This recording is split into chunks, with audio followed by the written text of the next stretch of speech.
À Ziguinchor, au cœur de la Casamance, certains foyers esquivent des habitudes et les stéréotypes.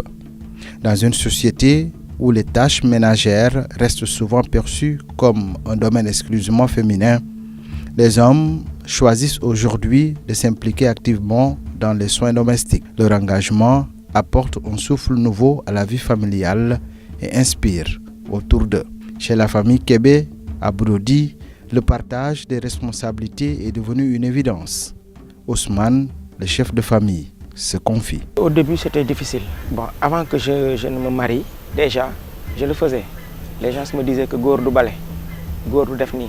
Parce que, il faut dire que je suis Djahanké, parce que mon papa est Djahanké, ma mère est Diola.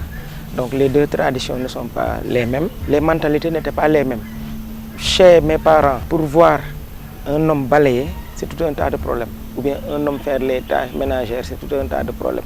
Mais par contre, du côté de ma mère, là, il n'y a pas de problème. C'est elle-même qui nous a initiés à ça. Quand je me lève le matin, je fais ce que j'ai à faire. Elle fait ce qu'elle a à faire. Voilà. Donc, elle prépare le petit déjeuner et le repas du midi.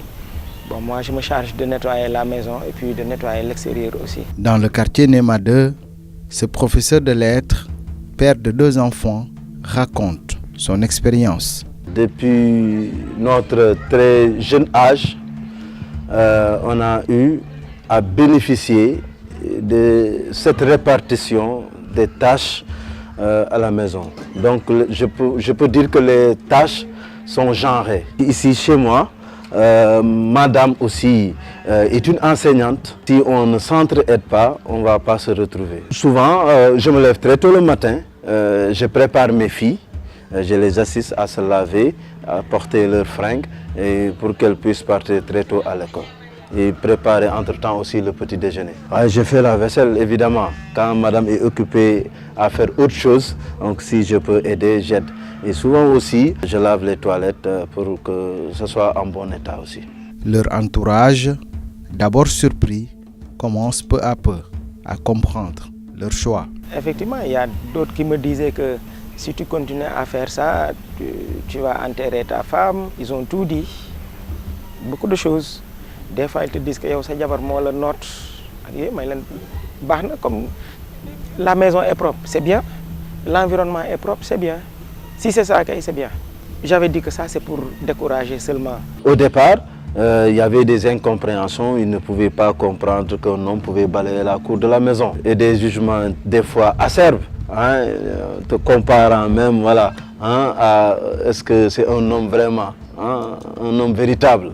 Mais voilà, on a pu gérer tout ça parce qu'on est sûr de ce qu'on faisait, quoi. Avec l'habitude de continuer, et ils sont finis par tomber d'accord que c'est une bonne chose, quoi. Il faut toujours le faire pour soulager la femme parce que c'est la femme qui gère la maison. Nous, on se réveille, on va au boulot. C'est la femme qui gère la maison, gère les enfants, gère même le mari. Pour Madame Diatta, les changements sont visibles. Elle a moins de stress, beaucoup de temps pour le repos et une communication plus harmonieuse au sein du couple. Je dirais qu'il a enlevé un poids. Je me sens soulagée.